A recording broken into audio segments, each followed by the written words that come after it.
시편을 보면서 죄로 인해 고통당할 때 이렇게 제목을 한번 잡아봤습니다.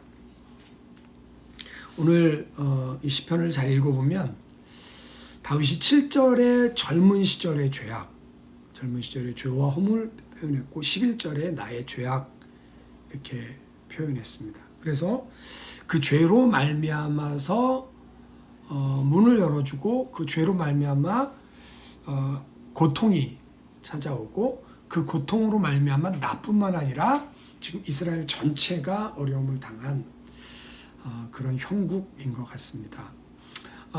사실은 이 시는 비탄시고요. 정확하게 저작 배경이 설명되지 않은 시입니다. 그렇지만 보통 학자들이 볼 때에 아마도 자기 죄 때문에 문을 열어주고 이렇게 나라까지 어려움을 당한 것을 보면 밧세바 사건으로 말미암아서 원수에게 문을 열어주고 그로 말미암아 칼과 재앙이 다윗의 집에 떠나지 않았다라고 하는 것처럼 사실은 그런 배경 가운데 시편이 지어졌을 것이다 이렇게 생각하고 있습니다.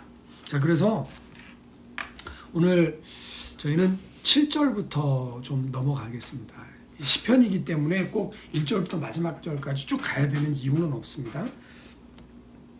자, 7절부터 보면 여호와여 내 젊은 시절의 죄와 허물을 기억하지 마시고 주의 인자하심을 따라 주께서 나를 기억하시되 주의 선하심으로 하옵소서 했습니다. 내 젊은 시절에 죄악이 나오죠. 11절 보겠습니다. 여호와여 나의 죄악이 크오니 주의 이름으로 말미암아 사하소서 나와 있습니다. 16절 보겠습니다. 16절은 이 죄로 말미암아 당하는 고통인데요. 주여 나는 외롭고 괴로우니 내게 돌이키사 나에게 은혜를 베푸소서. 17절 내 마음에 근심이 많사오니 나를 고난에서 끌어내소서. 18 나의 곤고와 환난을 보시고 내 모든 죄를 사하소서. 그러니까 여기에 곤고와 환난의 근원이 어디 있다? 죄에 있다. 그러니까 내 죄를 사해 주십시오. 나를 고난에서 끌어주십시오. 왜? 내 마음에 근심이 있기 때문에. 그 근심으로 말미암아 나는 외롭고 괴롭단 말이에요. 외롭고 괴롭고 고난과 근심과 환난이 온 모든 근원이 어디에 있다고요? 죄에 있습니다. 여러분 다윗은 어떤 사람보다도 많은 회개를 한 사람이에요. 그의 시편을 읽어보면 항상 어떤 고통을 당할 때마다 이게 내 죄 때문에 아닌가? 내가 아직도 해결하지 못한 죄가 있나? 라고 해서 자기의 죄를 철저하게 하나님 앞에 회개하는 내용으로 하나님 앞에 나가고 있습니다. 여러분 원수가 하는 일은 요한복음 10장 10절에 도적이 와서 도적질하고 죽이고 멸망시키려고 합니다. 그러니까 문이 열려 있으면 창세기 4장 7절 말씀 보면 죄가 우리 앞에 이렇게 웅크리고 있단 말이에요. 그래서 우리가 죄를 다스리지 못하면 죄가 우리를 삼키는 겁니다. 그래서 원수가 들어올 수 있는 적법한 문을 열어주게 되면 원수가 나를 들어와서 내 인생을 도적질하고 죽이고 멸망시키게 되는 것입니다. 그러니까 그 죄로 말미암아 외롭고 괴롭고 근심과 곤고와 환난이 확 이 사람을 삼켜버렸던 것이죠. 자, 여러분 그렇지만 그게 개인적인 죄를 지었는데 그냥 개인적으로 하나님하고 이렇게 값을 치르면 그래도 괜찮습니다. 그런데 이게 원수에게 이게 사단에게 문을 열어주게 되면 대적자가 일어서게 되는 거예요. 그래서 내 원수를 보소서 그들의 수가 많고 나를 심히 묘합니다. 이렇게 표현하고 있어요. 그러니까 영적인 원수 마귀뿐만 아니라 육체적인 원수도 일어나게 돼서 다윗을 쫓아오게 되는 것이죠. 내 영혼을 지켜 나를 구원하소서. 내가 죽게 피하오니 수치를 당하지 않게 하소서. 이거 여러분 하나님께 피해야 되는 거예요. 왜냐하면 원수가 수가 많은데 몰려와서 나를 덮쳐버리면 여러분 내가 완전한 수치를 당하게 되는 것입니다. 21절 내가 주를 바라오니 성실과 정직으로 나를 보호하소서. 주님의 성실과 정직이 나를 보호하지 않으면 나는 지금 무너질 수밖에 없어요. 그러니까 내가 주님을 바라보는 거예요. 주님을 의지하는 거예요. 주님께 피하는 겁니다. 하나님이여 이스라엘을 그 모든 환난에서 속량하소서. 그러니까 내 죄 때문에 나라가 지금 어려움에 처해져 있단 말이죠. 여러분, 그래서 다윗은 자기 죄로 말미암아 문을 열어주게 됐고 원수가 일어났고 그 원수가 오게 되면서 나라 전체가 어려움을 당한 그 환난 속에 있습니다. 자, 여러분, 이렇게 죄로 인해 고통당할 때 우리가 해야 될 게 뭐가 있을까요? 우리 가슴을 쥐어뜯어야 되나요? 머리를 다 뽑아버려야 되나요? 회개하면서 자기를 탓하면서 그렇게 해야 되나요? 또는 어떤 사람들처럼 목숨을 끊어야 되나요? 그러지 않습니다. 오늘 시편 25편 1절은 이렇게 출발하고 있습니다. 여호와여 나의 영혼이 주를 우러러보나이다. 옛날 말로는 주여 내가 주님을 앙망하나이다. 내가 주님을 바라고 쳐다봅니다 라고 하는 것입니다. 내가 주께 피합니다. 내가 주를 바라봅니다. 내가 주님을 우러러봅니다 라고 하는 것입니다.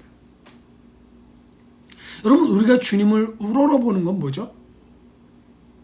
I am nothing, you are everything 이라고 고백하는 거예요. 하나님, 내가 어떻게 할 수가 없습니다. 하나님만이 나의 도움이십니다. 하나님 건져주십시오 라고 하나님을 우러러보게 되는 것입니다. 2절, 내 하나님이 내가 주께 의지하였사오니 나를 부끄럽지 않게 하시고 나의 원수들이 나를 이겨 승리의 노래를 부르지 못하게 하소서. 주를 바라는 자들은 수치를 당하지 아니하려니와 까닭 없이 속이는 자들은 수치를 당하리이다. 자, 그러니까 지금은 내가 죄 때문에 말미암아 이 원수에게 쫓기는 입장이란 말이에요. 그런데 다윗이 알았던 건 뭐냐면 진짜 내가 이 쫓기는 이 수준에서만 끝난 이게 전부가 아니라 나는 원수에게 쫓기고 있지만 주님을 앙망하고 있어요. 주님을 바라보는 자는 수치를 당하지 않을 것. 지금 쫓기고 있지만 수치를 당하지 않을 것이고 까닭 없이 속이는 자는 수치를 당할 것이다. 그러니까 나를 쫓아오는 원수들이 오히려 수치를 당할 것입니다. 언제? 내가 주님을 바라볼 때. 내가 주님을 역전이 일어나게 되는 줄 믿으시길 바랍니다. 아멘. 여러분, 언제 역전이 일어납니까? 있잖아요. 야구는 항상 9회 말 투아웃부터, 그쵸? 9회 말 투아웃, 볼 카운트 하나 딱 남겨뒀어요. 2, 3, 풀 카운트예요. 투아웃이에요. 지금 근데 주자는 지금 말루로 다 나가 있습니다. 어떻게 해야 될까요? 88년도인가요? 우리나라하고 일본하고 야구를 했습니다. 지금도 일본하고 한국 야구는 그러니까 라이벌이잖아요. 세계 무대에서도 라이벌입니다. 근데 그때 당시에 8회 말인가 9회 말인가 그랬는데 지금 똑같은 상황이었어요. 이 투아웃이었고 주자가 말루였습니다. 그때 한대화라는 선수가 타석에 들어서서 딱 쳤는데 그게 홈런이 됐어요. 제가 88년도인가요? 아무튼 제가 어렸을 때입니다. 아주 어렸을 때인데 그렇게 해가지고 일본을 이겼잖아요. 일본한테는 진짜 양잿물 먹는 것도 지면 안 된다 그러니까 일본한테는 지면 안 되는데 8회 말인지 9회 말인지 역전 홈런을 때린 거죠. 할렐루야! 지금 생각해도 행복합니다. 자, 여러분, 우리 인생에 언제 역전이 일어나냐 하면 내가 애쓰고 수고해서 내가 머리를 짜내는데 안 돼. 머리를 쥐어뜯는데 안 돼. 가슴을 쥐어뜯는데 안 돼. 여러분, 그거는 우리의 연약함이란 말이에요. 그러니까 거기에 우리가 갇혀 있으면 안 되고 우리는 주님을 바라봐야 됩니다. 주님을 앙망해야 됩니다. 주님을 우러러봐야 됩니다. 주님께 피해야 합니다.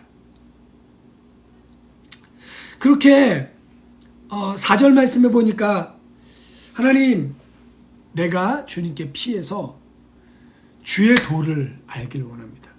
주의 길을 내게 가르쳐 주십시오. 그러니까 이제껏 내가 잘못 살아서 그렇습니다. 하나님, 그러니까 내가 이제 바른 길을 걸어갈 수 있게 나를 가르쳐 주십시오. 주의 진리로 나를 지도하시고 교훈하소서. 주는 내 구원의 하나님이시니 내가 종일 주를 기다리나이다. 다윗이 했던 방법은 내가 어떻게 할 수 없는 내 죄로 말미암아 문을 열어줬고 대적이 일어났고 나를 쫓아오고 어려움을 당한 이 현실 속에 하루 종일 주님을 기다렸어요. 여러분 요즘 뭘 기다리십니까? 아마 언택트 시대니까 뭐든지 이제 이 온라인으로 주문을 해놓고 소포를 기다립니다. 주로 이 중국에서 오는 것들, 뭐 알리라든지 위시라든지 이런 것들은 가격은 무지하게 싼데 속도는 무지하게 느립니다. 뭐 한 달 지나도 안 오고 2달 뭐 이렇게 돼야 온단 말이에요. 근데 내가 갖고 싶은 거 시켰으면요, 여러분 그 맨날 우체통에 가요. 우리 집에도 그런 사람이 한 명 있어요. 예.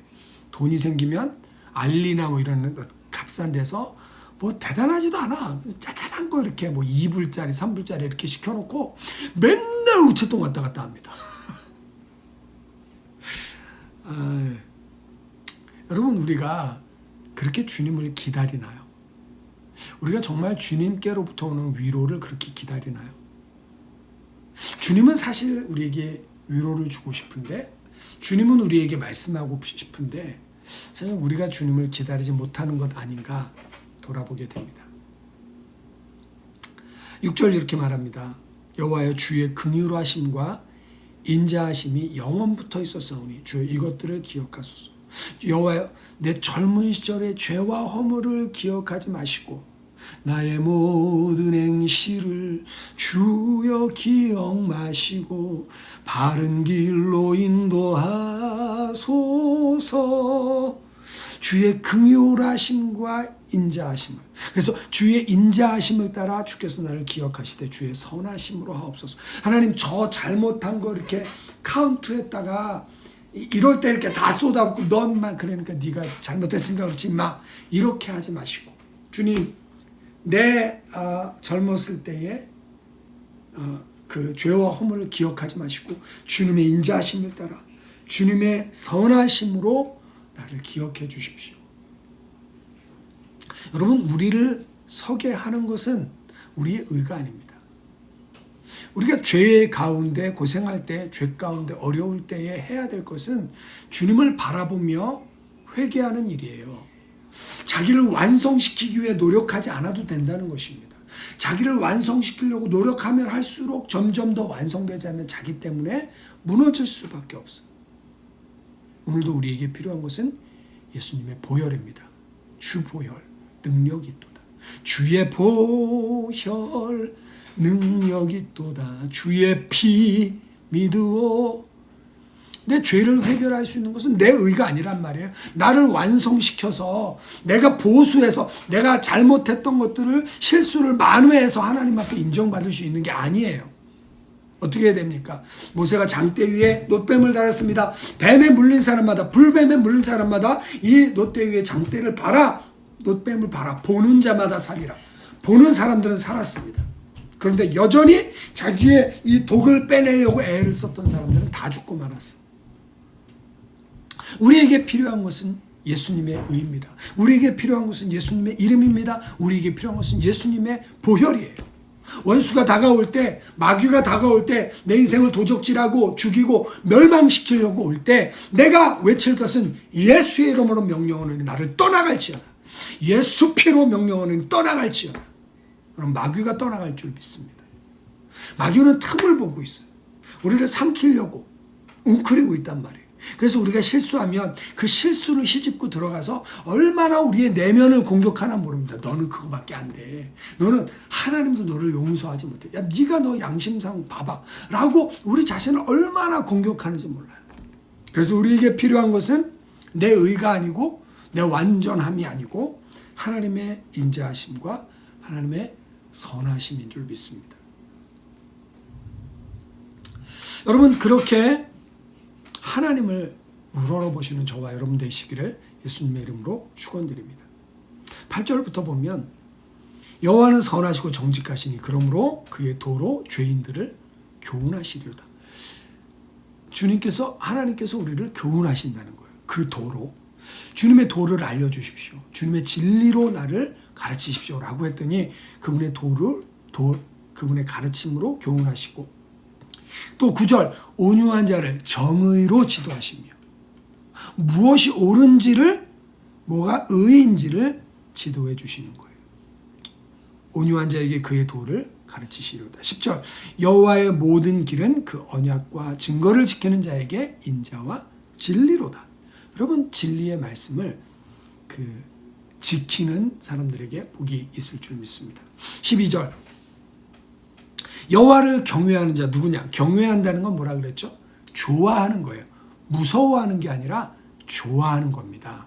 그런데 너무 좋아하다 보니까 그분이 좋아하는 걸 나도 따라가고 그분이 싫어하는 건 내가 끊어버리는 거예요. 그러니까 하나님을 경외한다는 건 무서워한다는 것이 아니라 하나님을 더 친밀하게 하나님께 더 가까이 나가려고 내 죄를 끊어버리고 하나님이 좋아하는 것을 향해 나가는 것을 경외라고 표현했습니다.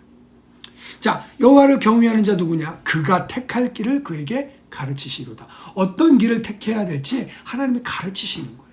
여러분 그러니까 우리의 마음이 하나님을 우러러보고 하나님께 피해서 하나님의 도움을 구하고 하나님의 길로 행하고자 원하면 하나님이 가르쳐 주시는 겁니다. 내가 어떤 길을 택해야 될지 가르쳐 주십니다. 13절 그의 영혼은 평안히 살고 그의 자손은 땅을 상속하리로다. 아멘. 내 영혼이 잘 되고 자녀들이 잘 되는 축복으로 함께 하십니다. 14절 오늘 이 말씀 너무 중요한 말씀들 꼭 기억했으면 좋겠습니다. 여호와의 친밀하심이 그를 경외하는 자들에게 있으며 그의 언약을 그들에게 보이시리로다. 내 눈이 항상 여호와를 바라보면 내 발을 그물에서 벗어나게 하실 것이미로다. 여러분 내가 여호와를 항상 바라보고 있단 말이에요. 근데 내가 여호와를 가까이 하고 싶어서 내 죄를 찾아내서 회개하고 하나님이 기뻐하는 것을 찾아내서 추구하고 하는 이 경외, 하나님을 경외하는 이 사람에게 하나님의 친밀하심, 하나님이 그런 사람에게 친구가 되어주신다라고 말하고 있습니다. 다시 말하면 하나님을 경외하는 자들을 하나님이 편애하신다, 친애하신다 이렇게 되어 있는데 저는 좀 편애한다라는 말까지 좀 하고 싶습니다. 하나님이 편애하시는 사람, 하나님이 좋아하시는 사람이 누구냐라는 거죠. 죄를 지으면서도 그 죄를 숨기고 하나님 앞에 들키지 않으려고 하는 사람 아니에요. 예전에 지은 죄 때문에 지금 고통을 당한단 말이에요. 다윗이 죄로 문을 열어줬을 때 칼과 재앙이 그 집에 끊이지 않아서 계속적으로 어려움을 당할 수밖에 없었어요. 그러니까 그때마다 다윗은 내가 그때 음란하지 말았어야 되는데 내가 그때 죄를 짓지 말았어야 내가 그때 죽이지 말았어야 되는데 여러분 이것이 항상 따라다녔단 말이에요. 그러니까 하나님 내가 이제는 이것 하지 않겠습니다. 이젠 내가 주님을 악망하고 주님께 피하면서 내가 이제는 하나님이 기뻐하는 것으로 가겠습니다. 그래서 경외하는 마음으로 살 때 하나님이 그를 편애하시는 거예요. 친애하시는 겁니다. 하나님이 사랑해 주시는 거예요. 여러분 오늘 말씀을 정리하겠습니다. 내 죄악으로 인한 가시가 나를 찌를 때 내 그 삶의 결과물들이 원수의 조롱과 핍박 가운데 놓여 있을 때 어떻게 해야 될까요? 하나님을 우러러보시고 하나님을 앙망하시고 그 하나님이 베풀어 주시는 내 의 때문이 아니라 그분의 인자하심과 그분의 선하심 때문에 베풀어 주시는 그분의 구원을 맛보시는 저와 여러분들 되시기를 예수님의 이름으로 축원드립니다. 하나님이 어떤 사람을 편애하신다고요? 하나님을 악망하는 자 그리고 하나님을 경외하는 자. 그래서 여호와의 친밀하심이 그를 경외하는 자들에게 있으며 그의 언약을 그들에게 사람들에게 보이신다고 하신 말씀이 저와 여러분 가운데 이루어지는 놀라운 은혜 있기를 예수님의 이름으로 축원드립니다.